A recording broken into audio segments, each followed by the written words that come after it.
So let me start with half-time UJG. In this economy, is money a major preoccupation for you?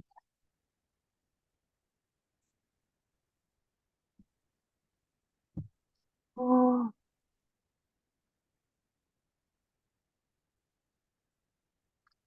how do I honestly answer this question?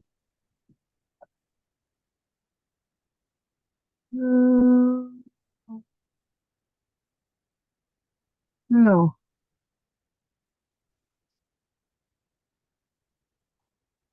Why did you drag your feet for so long? no,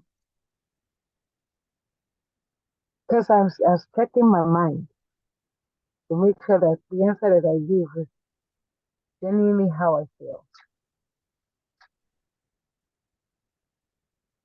You are not preoccupied with money. I am not as pre. I am not pre. I am not. I'm not preoccupied with money. Yes, no, I'm not. You can make ends meet.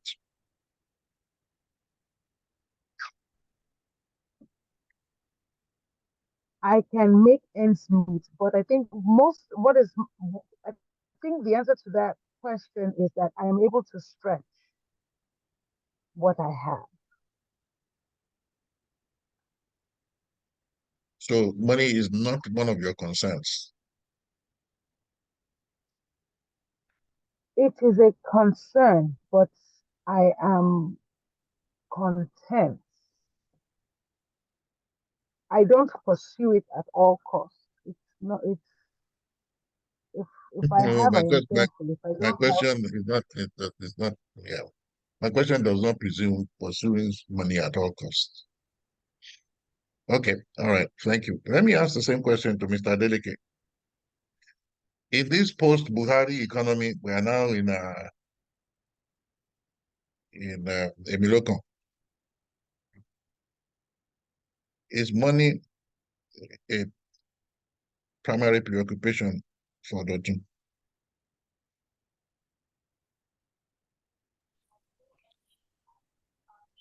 Well, money is not a primary preoccupation for me.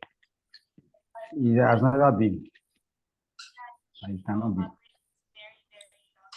Because at a particular point in my life, it became, I'm seeing the money.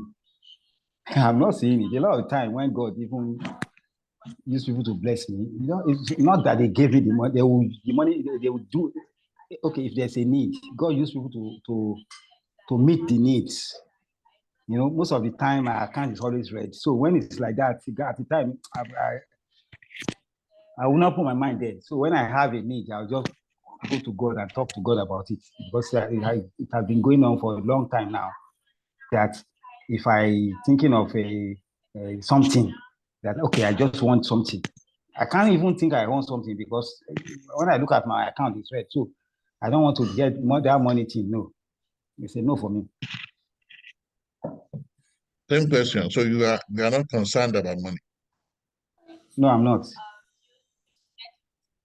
What are you concerned about? What my main concern is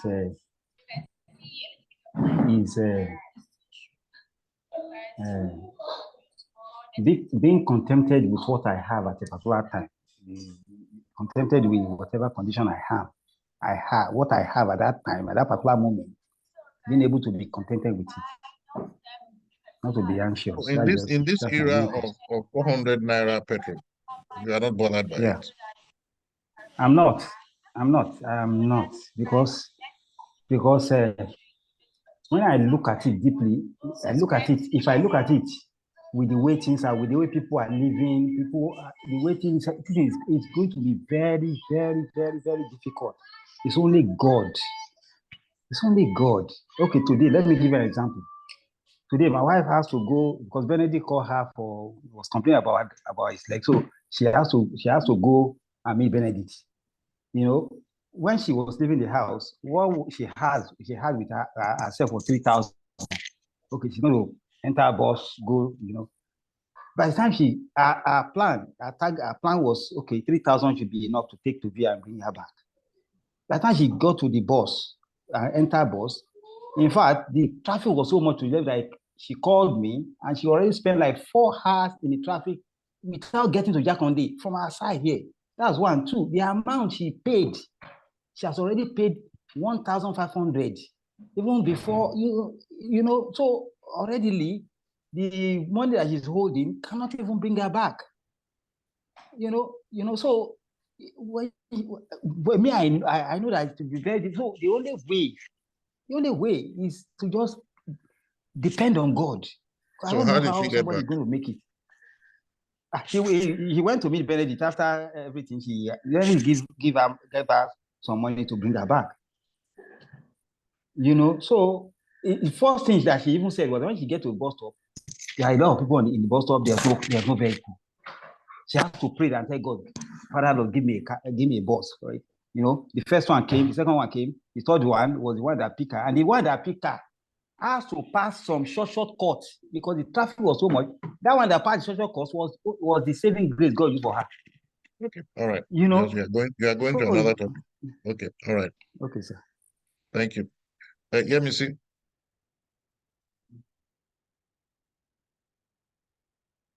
Sir. Now, is money a major preoccupation for you? Yes, sir. Why do you say yes? It was even a prayer point today. Because I'm at a very interesting point. And I don't like being at this point. Even though whenever I get to this point, God always turns up.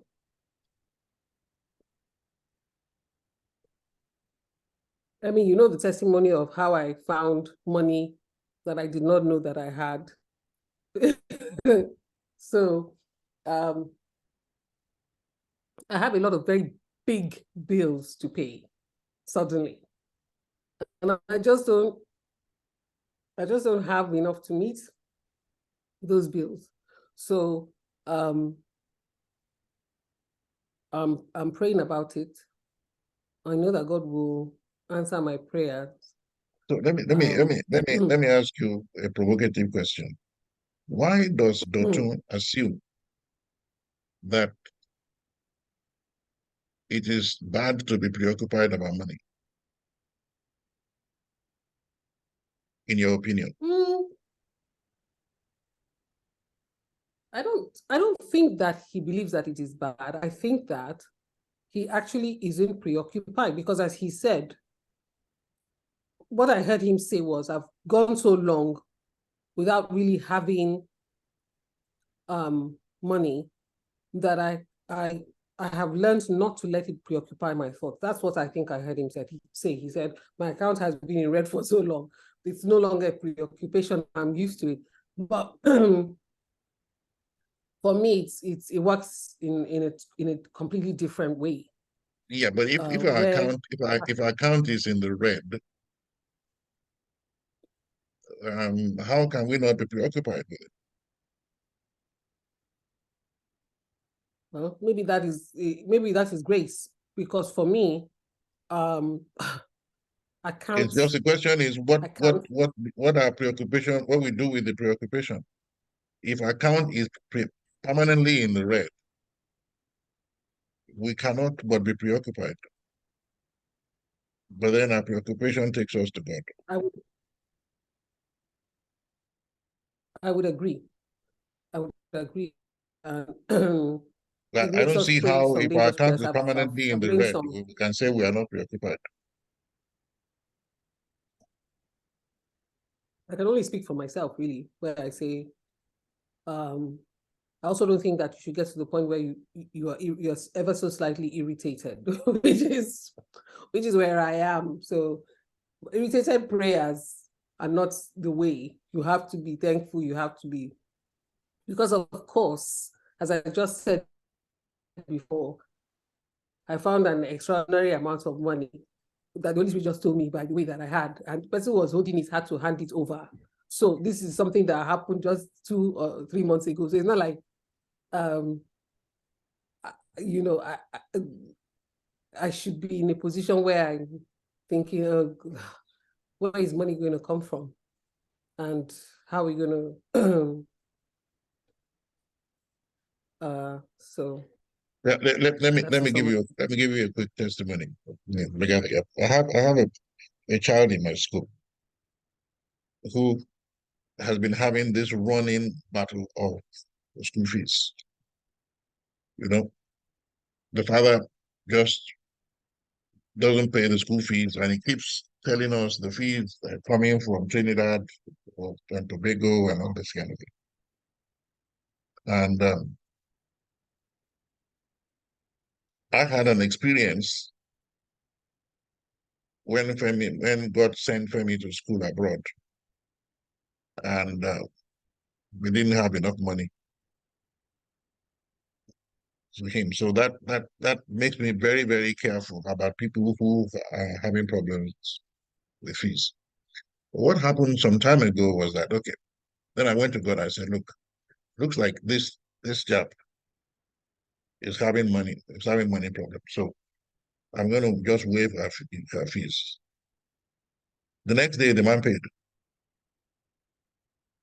So it was like God told me, no, don't waive her fees. And then, thereafter, she's having problems with fees again. And then the daughter had a birthday party, and he went and hired somewhere in the beach. Brought her classmates to there, and I said, if you can hire a beach, have a beach party, very lavish, etc., you can pay school fees. So this man has not paid school fees first time, second time. This is the third time. No school fees. So at the time, they stopped his child from going to school. And then he came to talk to me. He's actually a Black American, an African American. And he came to talk to me and say he's not a 419 man. Please, I should let her daughter come back, blah, blah, blah, etc. So I said, okay, let her come back. And we continued, no fees, But then at a certain juncture, I needed money to do something. And I opened my account. This man had put ₦1 million there. And you know what interests me about this particular case is that it seems to me, when I add it up, that God kept that money until now, until the time that I needed it for the man to pay it. I mean, this is the way that I interpret it. I don't know what anybody thinks about that. So I don't know. Yeah, see, what do you make of that? It's like you finding this money suddenly somewhere. Sorry, Uncle Femi, can you rewind? I didn't hear you. So you continued and she didn't pay. Then you said you needed money for... And then, nearly a year, I needed money for something. And then there was ₦1 million from the father. And it seems to me that God had kept the money for the time that I needed it. That was the conclusion that I was going to draw from it. So I'm just trying to see whether there's a parallelogram between that and your testimony about discovering money that you didn't know you had. I agree. It sounds similar because if I had had access to that money, which I had been accumulating for 3 years, I would have spent every single penny of it. But also, going back to Mr. Deleke, the way that I actually, when I start to get over preoccupied, because the over is in quotes, the Holy Spirit always tells me, and I think we've had this discussion before, where you said, squander. So I always, whenever I get to that point where I get very, very tense about money. I always look for somebody and give them something, and it works. It's not magic. It's just the spirit of God. So I just then that preoccupation just eases away. So it feels like it doesn't have to be a lot of money as well. It's just to think about or to ask God who has a need at that particular point in time. And if whoever's name comes to mind, I will look for whatever and send to them. And that deals with my own preoccupation. Yeah, because sometimes we need 100,000 naira, but we have 20,000, and somebody needs 15. Our 20,000 cannot meet the 100,000, but it can meet the 15 of someone. So the question is, would we give the person who needs the 15? Is Amara there?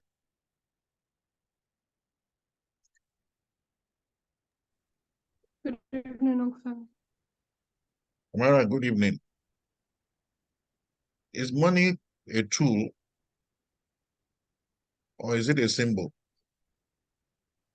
If you don't understand the question, you tell me.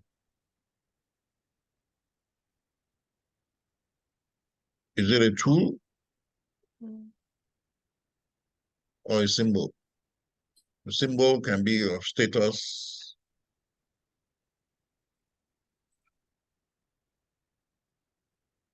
prestige.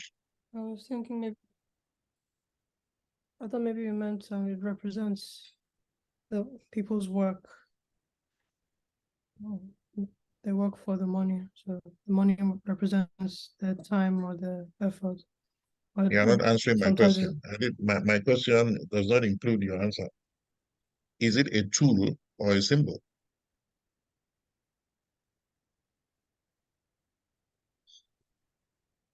I never accept the rephrasing of my question. It's the reason why I ask what I ask.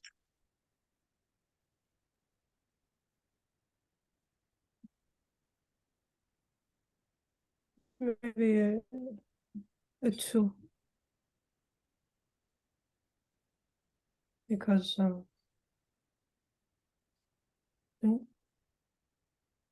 you use it to gain something. It doesn't really symbolize, it might not symbolize what you're gaining, but it's just an object that you use to gain something else. It makes gaining that object faster. So is it tool? So if you have lots of money, is it still a tool? Would money still be a tool?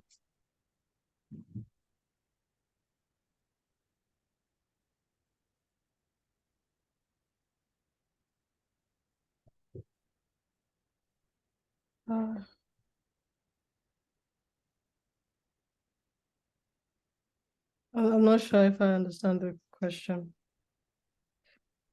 You have more money than you need. Would it still be a tool, or would it then become a status symbol? Yes, it would become Yes, a yes. symbol. Why is that? Why does this stop being a tool? Because all your needs are met and you have excess. So you don't really need it. It's not useful as it would be to somebody else. So money is not useful unless you can use it for yourself.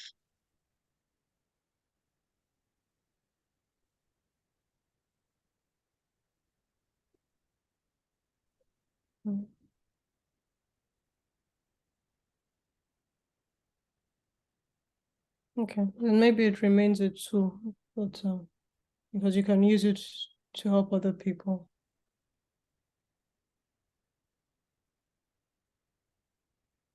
So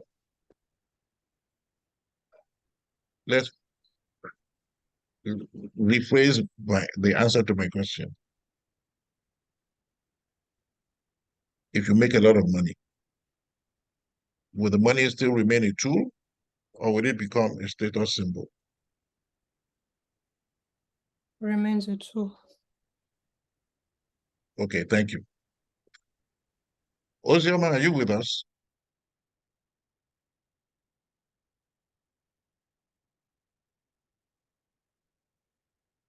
Probably not. Let me go to Uchechi. Uchechi, are you still here? Yes, sir. Do you have very, very close friends who are very poor? Hello, I'm here. My network here is not good. You can't hear me? I can hear you now. I can change my network. I'll change my network. That's the second person that complained. I said, do you have very close friends who are very poor?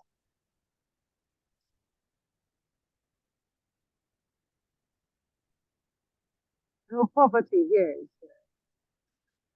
I beg your pardon? Difference. I, I have very close friends who have financial needs, who have deep financial needs. Yes. I'm not talking about financial needs. I have very close friends who You are can very you can poor. have a rich friend who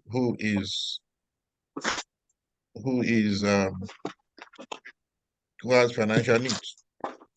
You have very close friends who are your bosom friends who are very poor.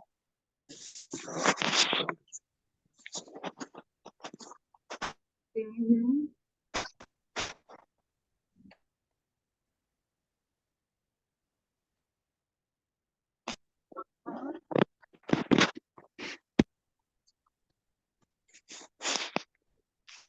Sam, can you please mute your mic? You are disturbing us. Doctor, we can't hear you. Your network is not coming. We can't hear you. It's breaking.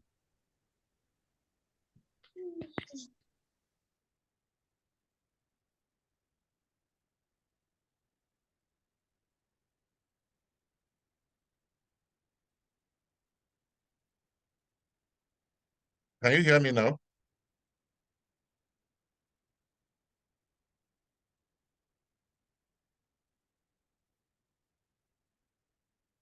Can anybody hear me?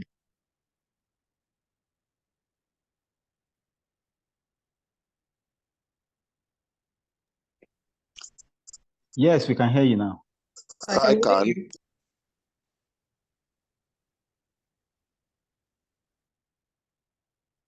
Can you hear me or not? You are confusing me. If you can't hear me, let me know so I can change the system. Or if you can hear me, let me know. Can you hear me or not?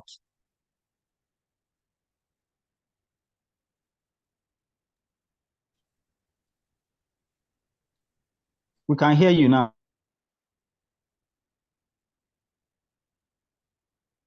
It just goes a bit funny. Yeah, what did you say? I said occasionally your voice goes a bit funny, it slows down, it speeds up, it cuts off it. So it's not very it's not a connection. Can you hear me now?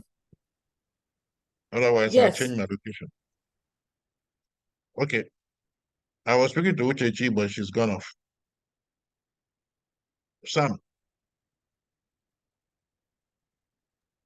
Yes, good evening, doctor. good evening. Do you have very close friends that are very poor?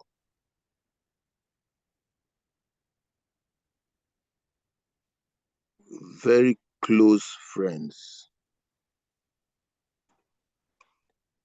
Very close friends. Well,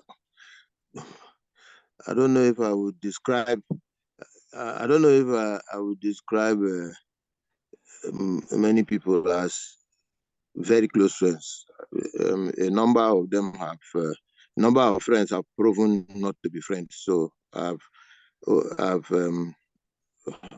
found myself with less and less and less.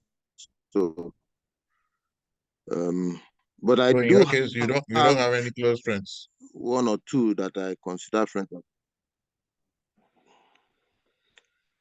I can say I would say I have one or two, yeah, so some friends that are closer than a few others, who are one or two who are quite hard up.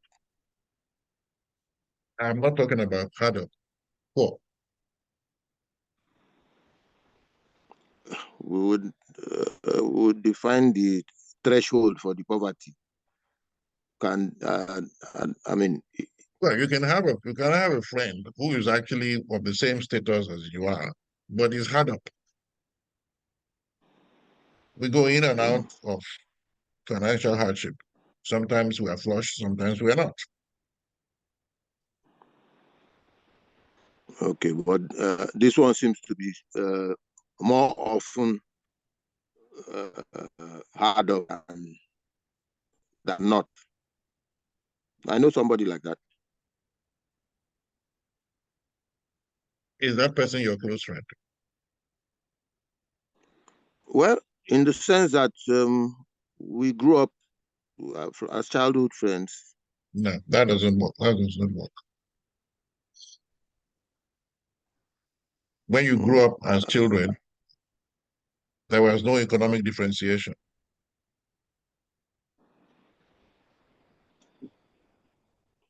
Okay.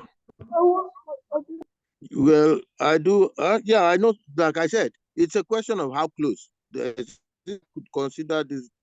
I could consider this guy close to an extent. You know.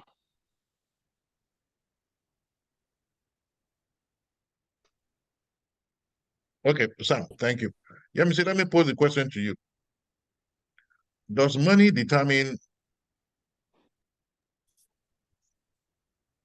certain basic issues of your life? Does it determine where you live? Yes, Does it it does.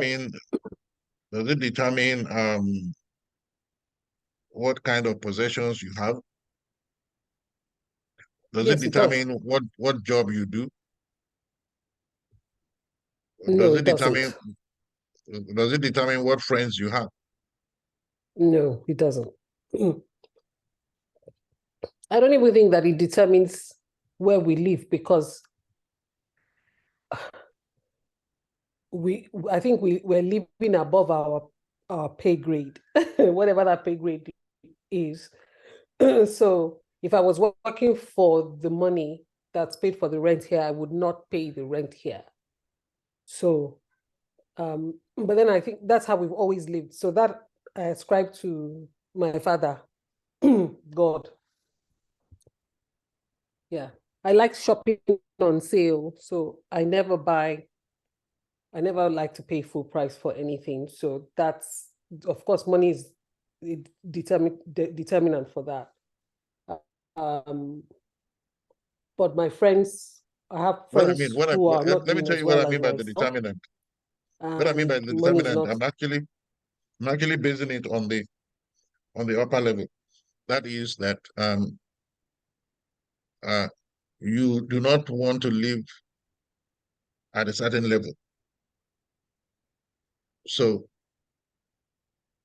Because money because the place is too poor to live. Is that what you want? yes, yeah. So I mean, Oh, there is a certain sorry, can I standard. clarify that? Okay, go on. Okay, so there's a place now in London, and I say, oh, I cannot live there because it's poor people that live there. Is that what you're asking? Yes.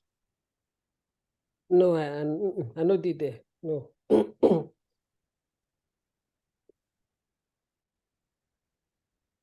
And you No. would not do this job because you don't like the pay.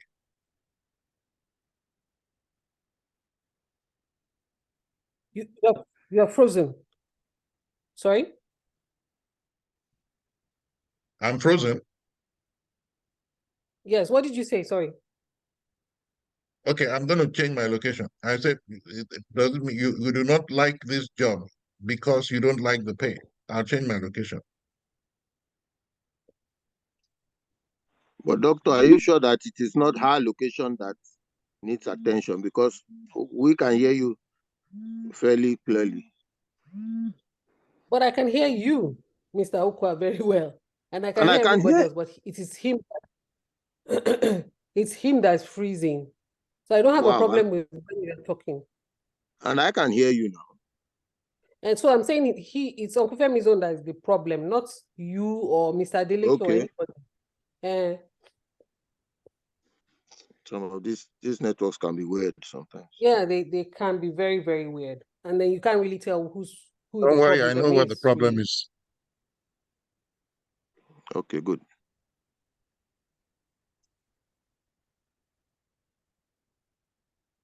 Okay, I've changed my location. Can you hear me now? Perfectly. Okay. Yes, who am I talking to now? I'm not sure. It's me. You asked me, you were asking me a question, I couldn't hear it. Yes, I say, I mean, some neighborhood, you wouldn't live there, would you? Would you say this neighborhood is too poor for me to live in? I've lived in very poor neighborhoods, so I don't believe that. I will not even try it, because did you do that by the choice? word catches me thinking it or by circumstance? I did it by choice, because I could have gone to live, and then I did go and live somewhere else that was considered more expensive, but I had no problem with the place. I lived there for years. When Uncle Ika was living in Peckham was considered really, really, really bad. And everybody else, Moroti went to go and live with her friends, and she kept saying, "Oh, how can you live in Peckham? Peckham is not nice." And I was like, "Please, I beg." And I stayed with him. So okay, there's a reason why I'm asking this. I call them preliminary questions. Uchechi. Sir. Would you like to own a house?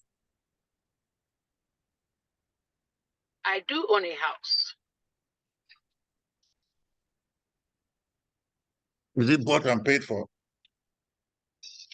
Okay, I would like to own my house. Okay. Sister Uchechi, you just stopped my envy. I'm so envious. I'm hoping that by the end of this discussion, you will change your mind. Okay. Let's look at the scripture. Well, I wouldn't want to be in debt. That's just the thing. I wouldn't want to be in debt. You don't have to apologize. You don't have to hurry to apologize. You don't know what I'm talking about. Okay.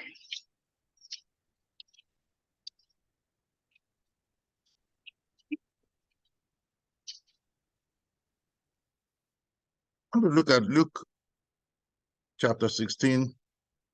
I'm going to read from verses 9